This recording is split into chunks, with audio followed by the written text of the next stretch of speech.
Good morning student. अपन पढ़ रहे थे एमीन के विरचन की विधियां, methods of preparation of amine. आज अपन सेकंड मेथड्स लेते हैं इसका, गैब्रियल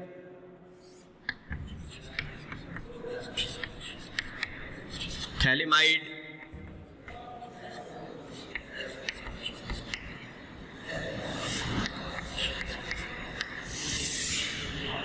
संश्लेषण। अब देखिए गैब्रियल थैलिमाइड संश्लेषण के द्वारा जो है अपन एमीन का निर्माण कैसे करेंगे। तो देखिए इस विधि द्वारा अपन केवल जो है एलिफेटिक प्राथमिक एमीन का ही निर्माण कर सकते हैं। एरोमेटिक प्राथमिक एमीन का भी निर्माण इस विधि द्वारा संभव नहीं है। उसका कारण अपन आगे पढ़ेंगे। तो पहले देखिए इसके अंदर गैब्रियल थैलिमाइड संश्लेषण के द्वारा एलिफेटिक प्राथमिक एमीन का निर्माण कैसे होता है। तो इसके अंदर पहले मैं थोड़ा सा बता देता हूं कि ये जो थैलिमाइड है ये कैसे बनता है। तो इसके अंदर देखिए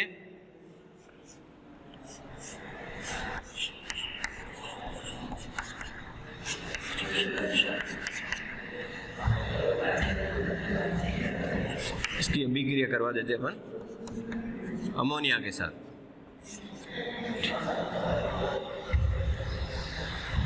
तो ये बन जाएगा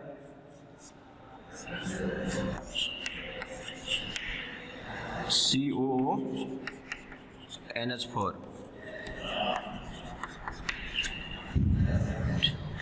और इसको यदि अपन आगे हीट करेंगे तो इसमें से जो 2 वाटर मॉलिक्यूल निकल जाएगा और ये यौगिक एमाइड के अंदर चेंज हो जाएगा।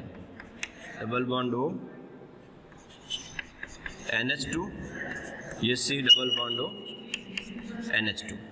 अब इसको अपन फिर हीट करेंगे तो इसमें से एक अमोनिया का मॉलिक्यूल निकल जाएगा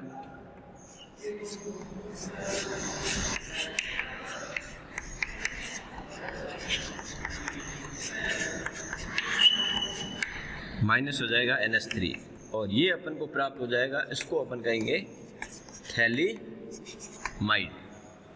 तो अब देखिए थैलिमाइड जो बना है, इस थैलिमाइड से अपन को एमीन का क्या करना है, फॉर्मेशन करना है। तो देखो कैसे होगा।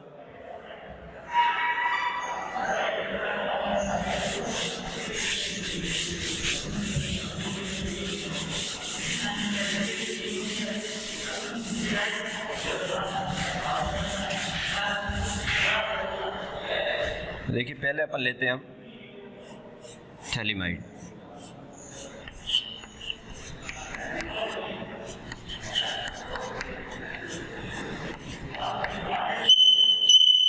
थैलिमाइड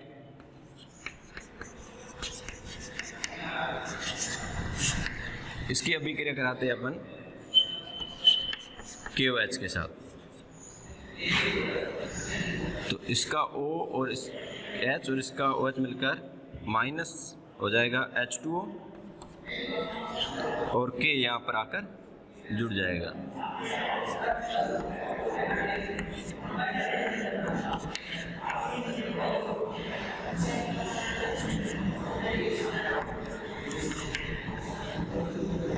N पोटेशियम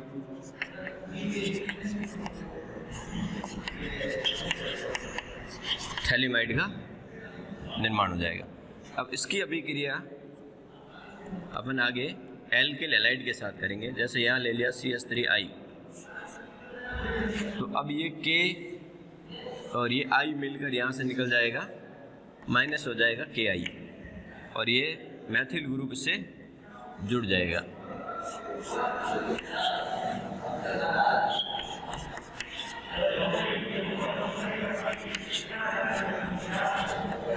ये CH3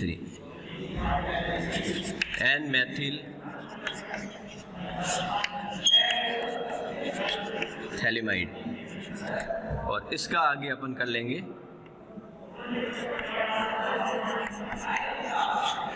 अम्लीय जल अपघटन, हाइड्रोलाइसिस कर लेंगे। तो ये बंद यहाँ से ब्रेक होगा और ये 2H इसके आगे साथ में आकर जुड़ जाएंगे। तो एक तो बन जाएगा अपना CH3 NH2 और प्लस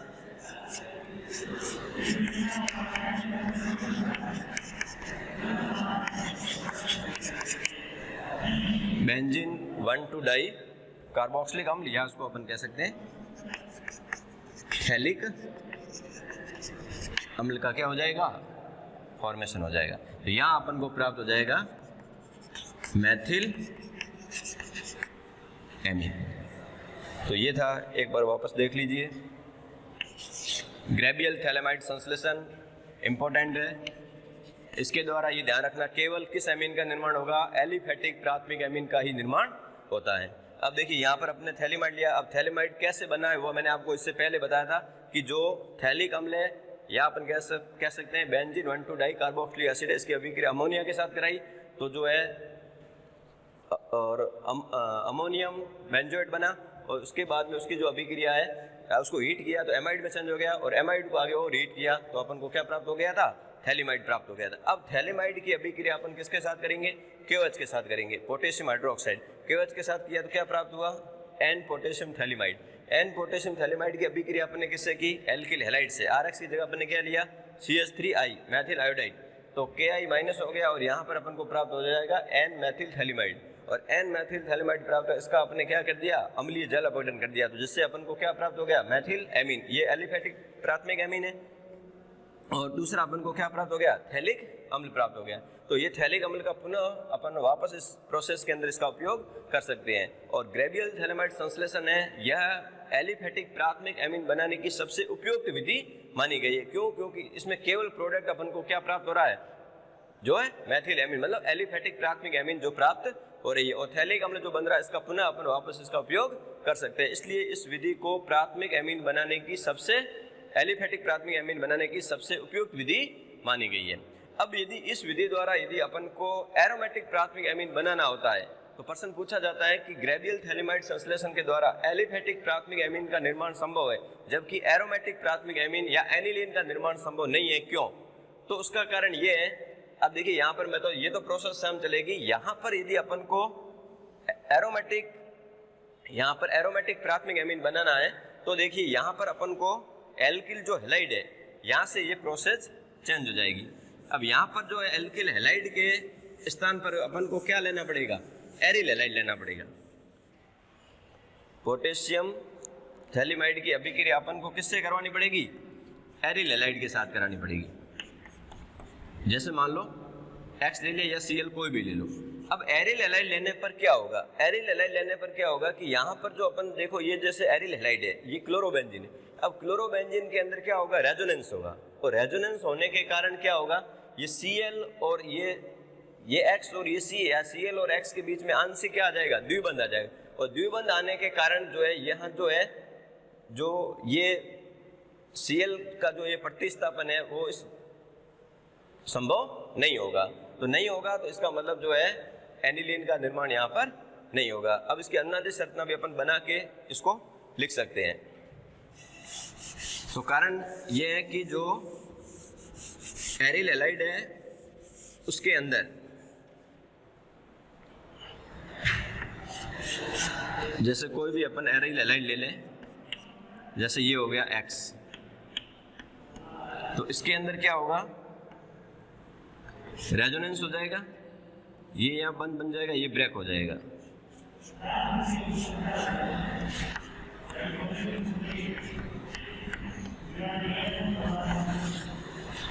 ये सेकंड में ये यहाँ बंद बनाएगा, माइनस यहाँ चला जाएगा। नेक्स्ट ये यहाँ बंद बनाएगा, माइनस यहाँ आ जाएगा। ये यहाँ बंद बना देगा, ये वापस हो जाएगा X। तो अब देखिए ये अनुनादी संरचना प्राप्त हुई है। ये अपना कोई भी एक एरिल हैलाइड था, और एरिल हैलाइड लेंगे तो C और X के बीच में आंशिक क्या आ जाएगा, द्विबंध आ जाएगा, और द्विबंध आने के कारण यहाँ से जो है X का प्रतिस्थापन संभव नहीं होगा। इसलिए अपन ग्रेबियल थैलेमाइड संश्लेषण के द्वारा जो एरोमेटिक प्राथमिक एमीन या अपन कह सकते हैं कि एनिलीन का निर्माण नहीं कर सकते हैं। तो ये वेरी इंपॉर्टेंट प्रश्न है, ध्यान रखना, और इसका आंसर अपन इस तरीके से लिख सकते हैं।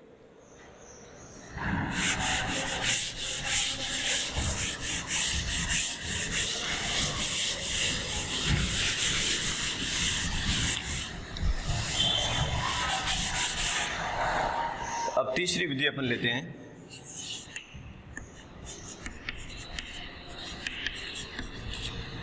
नाइट्राइल साइनाइड व आइसो नाइट्राइल, या जिसको अपन कह सकते हैं आइसो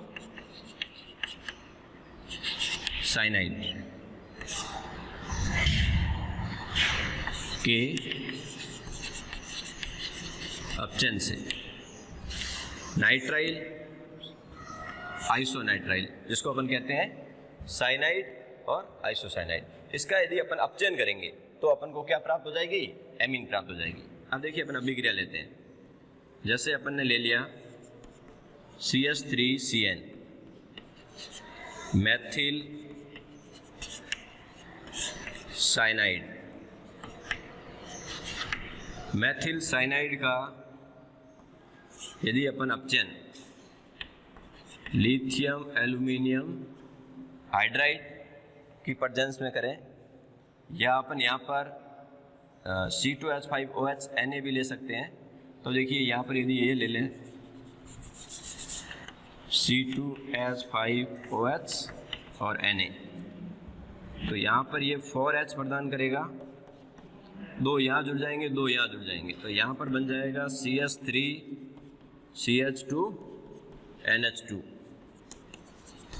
एथिल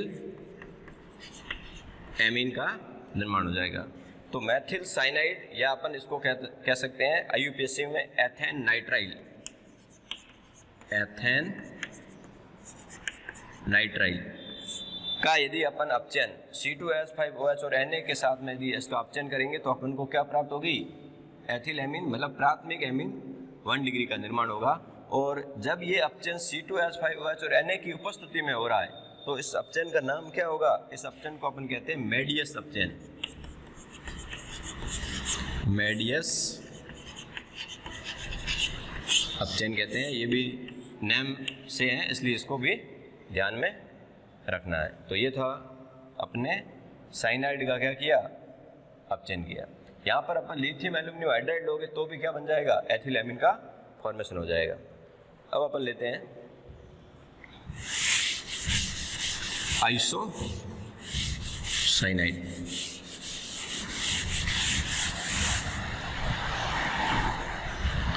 सेकेंड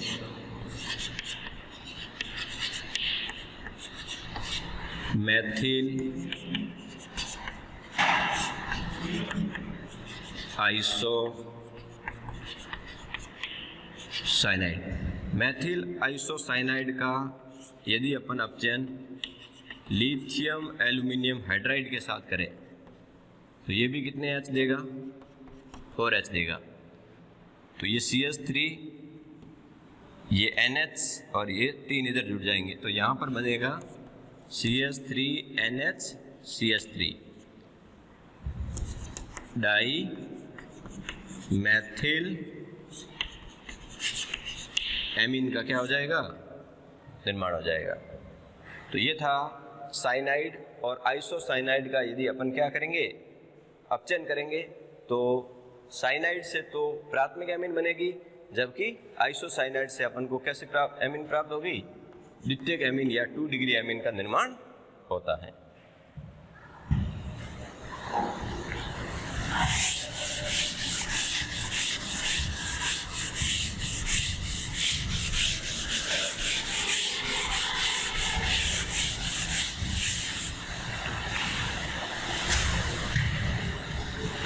नेक्स्ट अपन लेते हैं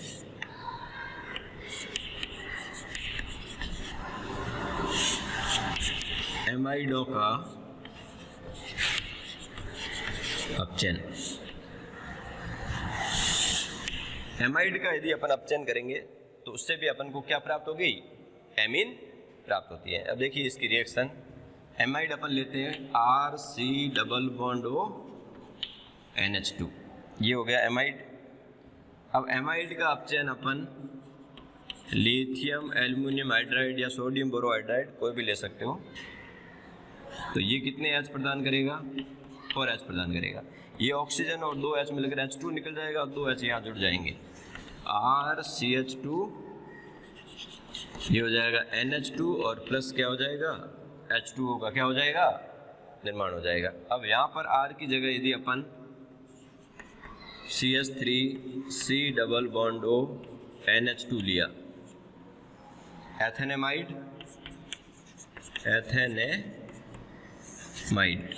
इसका यदि अपन अपचयन लिथियम एल्यूमिनियम हाइड्राइड के साथ किया तो कितने H देगा, ये 4H प्रदान करेगा। तो 2H और H2 निकल जाएगा और ये हो जाएगा CH3 CH2 NH2 plus H2O का क्या हो जाएगा, निर्माण हो जाएगा। तो कहने का मतलब ये है कि इसके अंदर जितने कार्बन एमाइड में होंगे उतने ही कार्बन की अपन को क्या प्राप्त होगी, एमीन प्राप्त होगी। एथिल एमीन का क्या हो जाएगा, निर्माण हो जाएगा। तो इस प्रकार से अपन जो है एमाइड के अपचयन द्वारा भी अपन एमीन का फॉर्मेशन कर सकते हैं। एक और अभिक्रिया लेते हैं।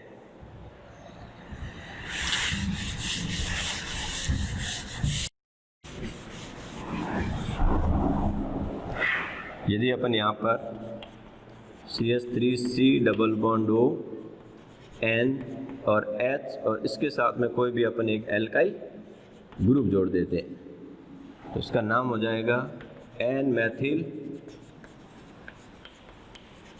एथेनेमाइड, N मैथिल एथेनेमाइड। अब इसका यदि अपन अपचयन करेंगे लिथियम एल्यूमिनियम हाइड्राइड के साथ तो ये कितने H प्रदान करेगा, 4H देगा। तो ये O और 2H मिलकर H2 निकल जाएगा और यहाँ पर जुड़ जाएगा 2H, यहाँ जुड़ जाएंगे तो ये हो जाएगा CH3 CH2 NH CH3 और प्लस क्या बन जाएगा, H2O। तो इसका नाम हो जाएगा N मैथिल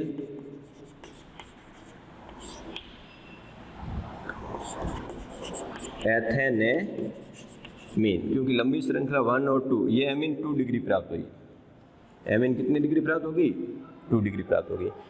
तो एमाइडों के अपचयन के द्वारा भी अपन जो है एमीन का निर्माण कर सकते हैं, लेकिन इसके अंदर एमाइड के अंदर जितने कार्बन होंगे उतने ही कार्बन की अपन को क्या प्राप्त होगी, एमीन प्राप्त होती है। थैंक्स।